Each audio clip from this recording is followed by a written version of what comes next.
So what I've heard and what one of the greatest powerlifters, coaches, Dave Tate, says, you want to scrape this. Now, I'm not saying literally do that, but you want to take it off. You're not lifting it off. You're pulling it off. Okay? That's why it's good to have a spotter, because you can just focus on the here. All right? A good technique is if you have a band. You guys have probably seen this at a Gold's Gym or something like that. People doing it's like a bar and they're here. They're using their lats. So grab a band and just go like this. Pack your lats back and just straight arm it down by flexing. That's what you're doing. It's a pullover, okay? It's getting everything nice and wound and tight. And I know some people are like, ow, ow, ow, that hurts. Good. That means you're doing it right. It's supposed to feel like you're almost cramping. You're not. You're getting so tight, and it's going to get tighter on the descent. Okay. So when you unrack and do that, here's the other way of setting up: just having your feet planted. I go underneath the bar a little bit. I kind of do a little mini pull up too. Here.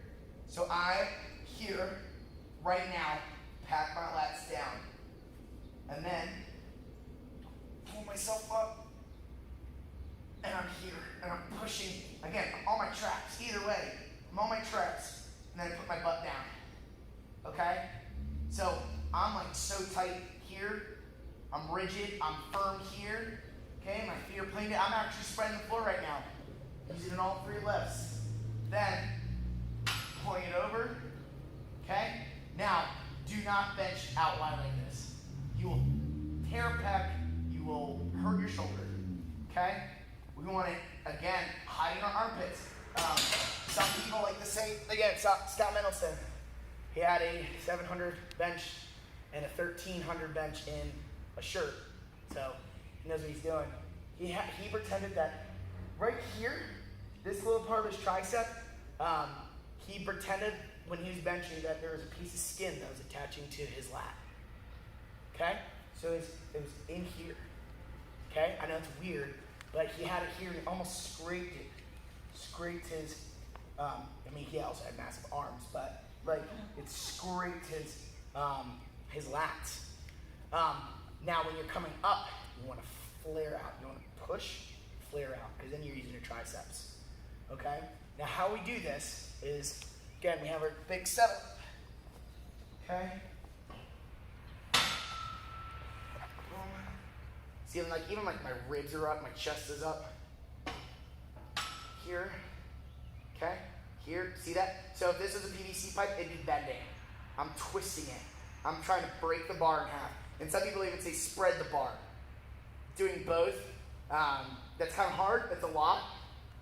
Do one or the other. I like breaking the bar, okay? So as I'm coming down, elbows in, I'm going for my sternum. And my lats are being so tight on the way down. It's like doing a barbell row.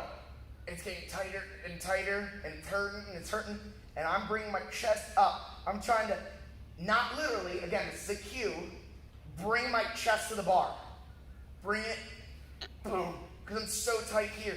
The reason for that is, guys, now when I bench press, I have a competition coming up here soon, so I'm doing heavy stuff. I'm not a great bench presser for my weight and stuff, but so I was benching at a 95%, and usually that's when people get scared and they want to bounce it, to pause it in a powerlifting competition. You guys won't really have to pause it unless it's programmed, but I can now hold a heavy bench press at 95%. I can hold it there all day. Because I'm so wound up, I'm so tight. The reason I have a decent bench press at all is because of my back and my legs. We were lifting, Jared and I, it was about a month ago now, and we were benching. He goes, dude, you can literally see your legs working in a bench press. And you can see the legs drive and my back just cranking it. It's going to keep you safe because what's happening here is this. My shoulders are getting the frick out of the way, okay? And I'm able, again, like for guys, right? You want to look nice chest, right?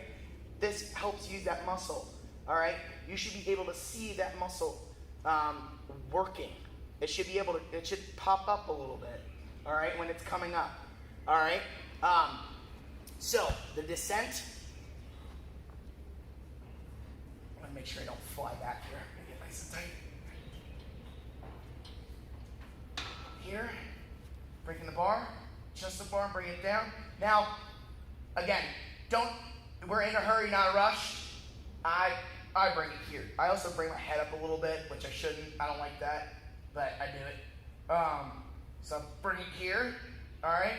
Now, I'm going to drive my legs. I'm going to drive. This is going to be a hard concept. It's going to be very confusing. And this is, don't freak out about it. Don't worry about it. If you're one of those people like, oh my gosh, she said I have to do it, so now I have to do it. Don't freak out about this part, okay? But I'm driving down and back. See how sweaty this is? And I'm driving my fist in, and I can't. See that? I can't, and that's why you'll see guys use it like, you'll see me like put chalk on my back because it gives me that tension. I'm not going anywhere. That's why you see like nice fancy benches. You're like, why do they cost so much? It's because of that. So that way I can drive back. I can push that weight. And really for me, and when I've noticed, it gets the bar off your chest. Gets the bar off your chest, helps you be freaking explosive, okay? And that way, it allows you to actually like get the bar where it's supposed to go. So I say, everybody's different with this one. I've not heard somebody say the same thing. I want to drive the bar back. That's why I'm kind of out here more so. I like to be here, and I like to drive it back, okay? Because if I barely get out, you like that, okay? So your bar pack, I like to go not like this, okay? Don't put it over your face, please, okay? But it's just a little bit of a drive back. You're almost doing a decline bench press if you guys have ever done that before. What do you think? All right, so I'm here.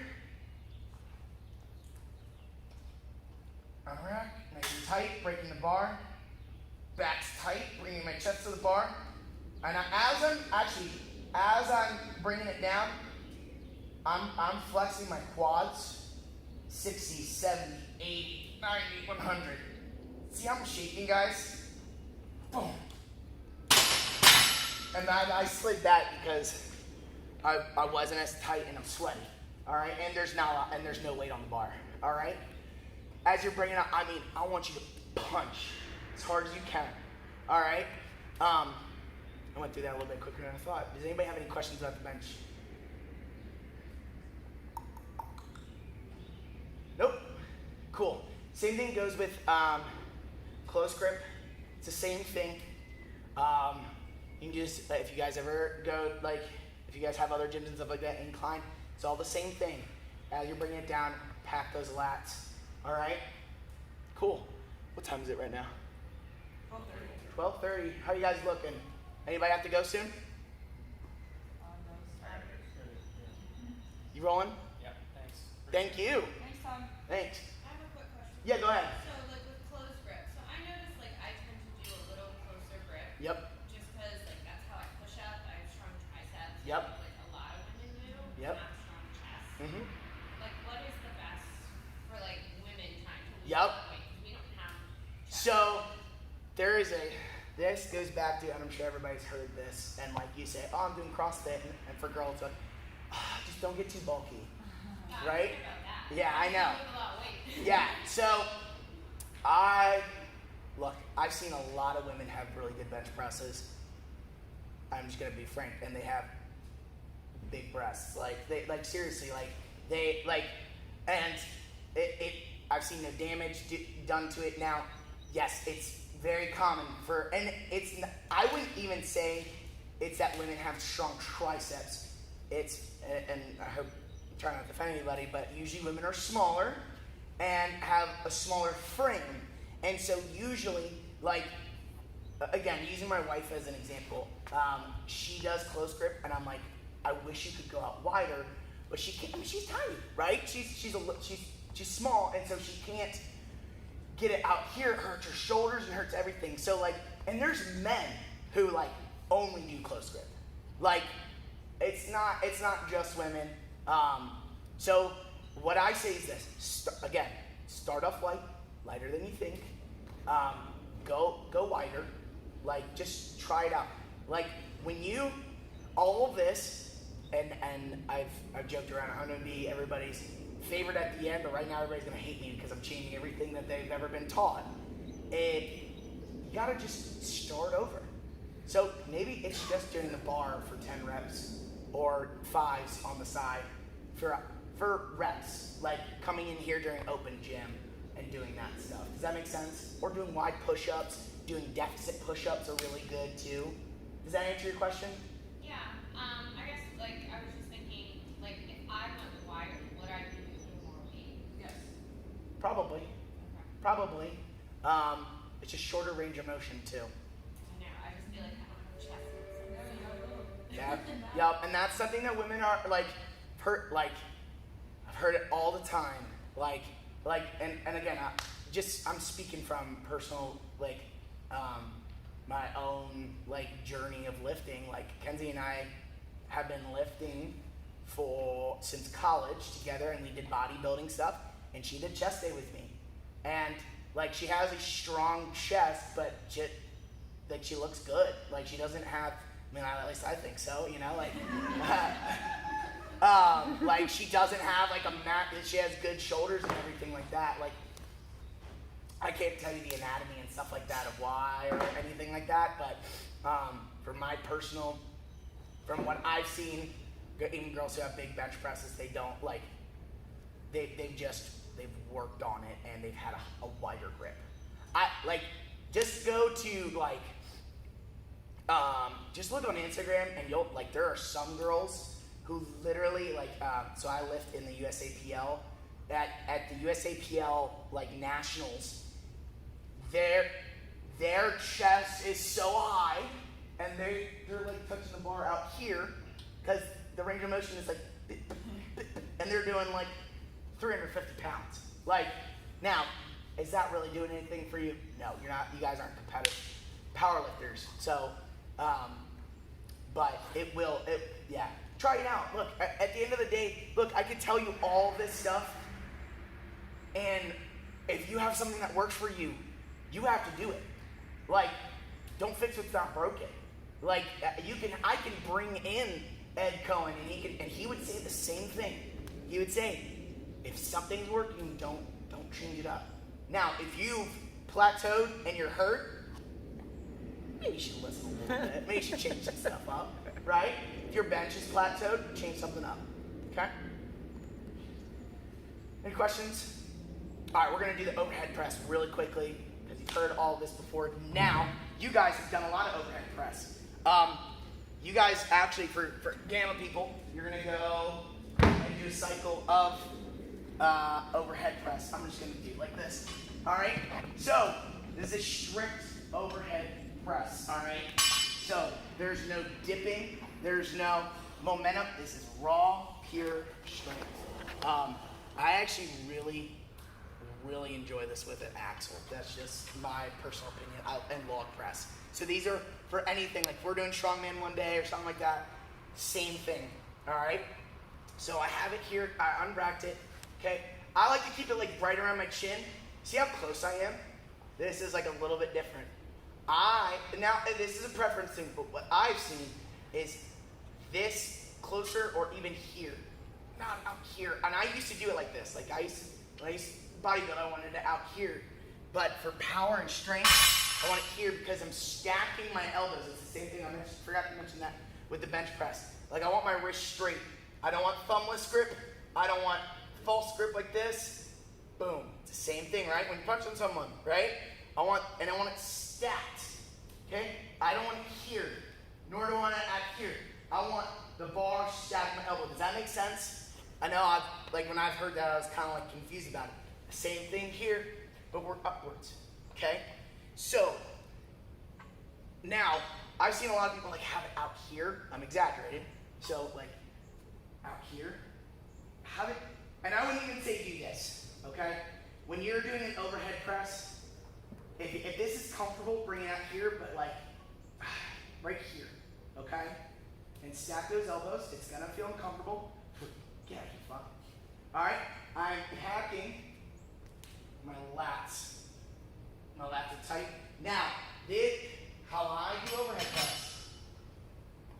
When it gets heavy, you're the, oh my gosh, like he just went against everything he just said. He's lying to us, and his back is curved.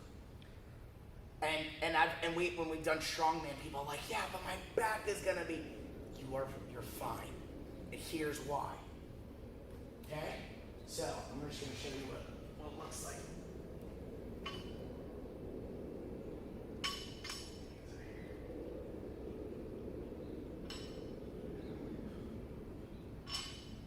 Actually better one, okay? Because I'm breathing and bracing, and I'm squeezing my glutes. It is shocking. When I started squeezing my glutes in a overhead press, went up 15 pounds. Why? I think it's because it just makes you more stable and rigid. Because you're like, oh my gosh. And like, even when I'm struggling, I don't like really push harder. I squeeze my glutes harder, right? It just makes you more rigid. So, again, we want as much of the neutral spine as possible. So, and I don't want you to press it. You guys know this.